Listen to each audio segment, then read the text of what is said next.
It begins badly and descends into pure nightmare. 10 punishments where death felt like kindness. Number 10. The Rat Dungeon. It was virtually an engineering marvel at the bottom of the stone pit of the London Tower, which, when the water level rose, would drive the hungry and panicked rat swarms from the muddy bed of the Thames toward this dark hole as their only escape. The shackled prisoner in perpetual darkness would hear only first a few, then hundreds, and finally countless tiny paws making approaching scuttling sounds on the wet stones. The first bite usually came on the toes. Then a struggle of trembling, shaking, and screaming would begin for hours. Eventually, you would faint from pure exhaustion. When you woke up, your body would be covered in hundreds of small, filthy, bleeding wounds. And this would happen again and again for days, sometimes weeks, even while you were healing. Over time, this torture turned into an execution method. Prisoners were thrown into this pit and never remembered again. So, the most effective way to punish a monkey was to feed it to other monkeys, and the most disgusting and hungry ones at that. Number 9. The rack. A seemingly simple wooden ladder. But here's that devilish detail: the steps could rotate. Your wrists and ankles were tied to a ratchet and pulley system, and 2 executioners would slowly turn the handle. Each tick-tock sound meant the ligaments in your shoulders, hips, knees, and elbows were stretched a bit more, forcing the bones out of their sockets. The goal was to extract the truth, but most of the time, your body couldn't endure this pain and it would make you say whatever the executioners wanted to hear, even lies about your own mother. In 1447, a young woman named Anne Askew, aged 25, was stretched on this rack because she read the Bible in her own language and taught it to a group of women. Hours of torture dislocated all her joints, paralyzing her. She never gave the names she was asked for. Then she was tied to a chair and burned alive. The one who reported her was another person closest to her, whom she should have been able to trust, her husband. So, betrayal was a free gift alongside the torture. Number 8. Keelhauling. What could be lonelier than a corpse swinging from a rope in the vast blue of the open sea? Perhaps me. What could be lonelier than someone whose viewers watch their videos but don't subscribe to the channel or like their videos? Thank you for not letting me be alone.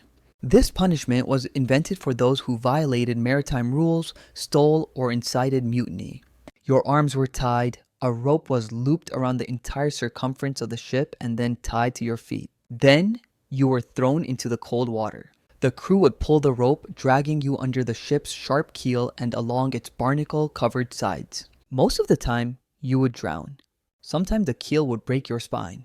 If you miraculously completed the entire loop, you would be brought back aboard, covered in deep gashes and saltburns, hovering between death and life.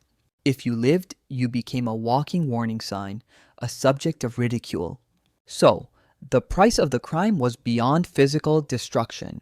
It was to become a living ghost within society. Number 7. Crushed by elephant. In this list, living is no longer an option, only the manner of death is negotiable.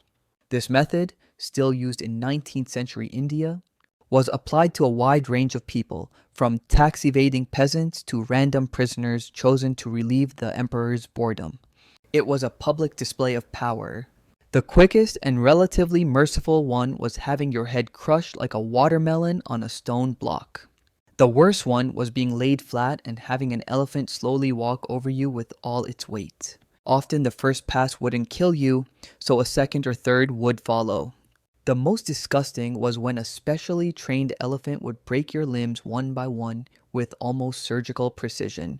First the arms, then the legs, finally the ribcage. The audience would oscillate between fear and fascination. So, pain could be the most effective propaganda for power. It seems familiar from somewhere anyway. Never mind. Number 6. Impalement. In Egypt in the 1600s, a punishment designed for highway robbers or those who rebelled against the state, turning death into a work of art. The prisoner was laid on their back, and a sharpened, usually greased, thick wooden stake was inserted into an opening under the body. Hammered slowly upward, the stake would typically emerge from the shoulder or chest, a process that could sometimes take hours. Then, the impaled body would be erected like a banner by a busy roadside. Sometimes a stake was designed not to kill immediately. The prisoner would writhe in agony for hours, maybe days, begging passersby for water or mercy.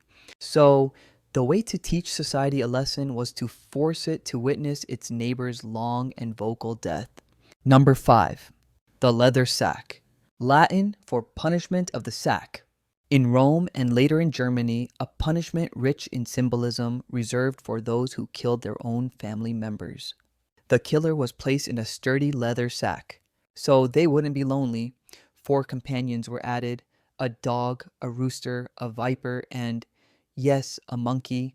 The sack was sewn shut, its opening tightly closed, and thrown into a river or the sea. The struggle for survival inside was nothing but a silent sack from the outside. The alternative was being torn apart by wild animals in front of crowds at the Colosseum. So, the more heinous a crime society found it, the more poetic and symbolic its punishment became.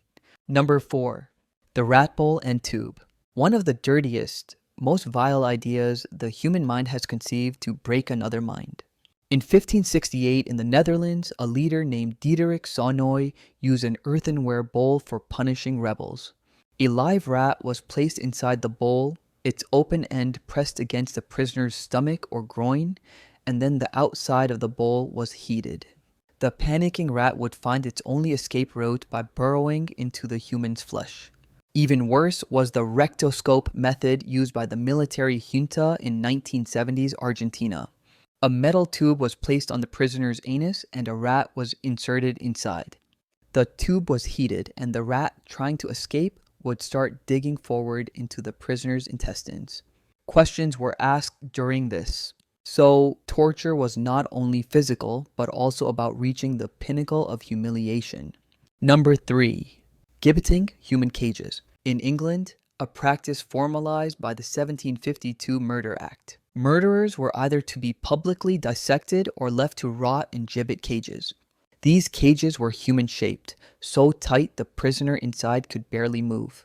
You were hung, sometimes 10 meters high, at a port entrance or over a busy road. Thirst, hunger, sunstroke, and despair would slowly kill you. Passers-by below would hear your moans, perhaps mock you, perhaps fear you. Even after death, your corpse would swing in that cage for years. Your bones would rattle in the wind. Your smell would poison the area. So, punishment could continue after death. You became a warning statue.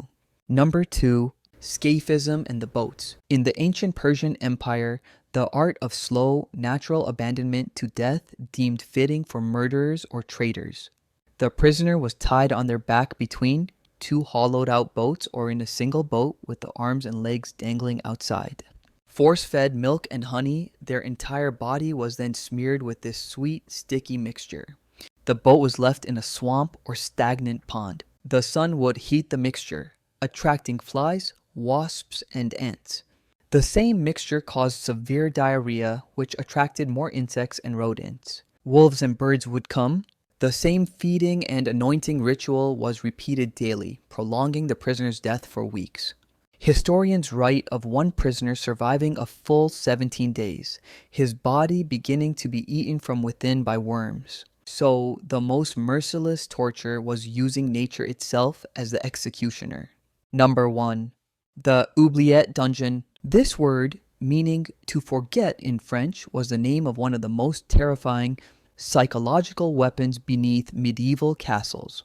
Like in Warwick Castle, a stone well so narrow a monkey could neither sit, lie down, nor stand in absolute darkness. You were thrown in, the heavy iron door closed, and forgotten. No one would feed you or give you water. Your death from thirst or starvation would come days later. But the real torture was loneliness and despair. Often, as a preview of the fate awaiting you, you would share the same darkness with the rotting corpse of the previous prisoner. Rats, accustomed to the smell of human flesh, might come to gnaw on you while you still breathed. Truly horrifying. In Ireland's Leap Castle, an oubliette discovered in the 20th century contained dozens of skeletons stuck to the stones. Sometimes prisoners were kept alive for weeks, months, even years with breadcrumbs thrown by the guards' mercy. Each day getting closer to death with the torture of hearing the sounds of life, laughter, and conversation from outside. So, the surest way to destroy a monkey was to first erase it from hope, then from memory. Thanks for watching.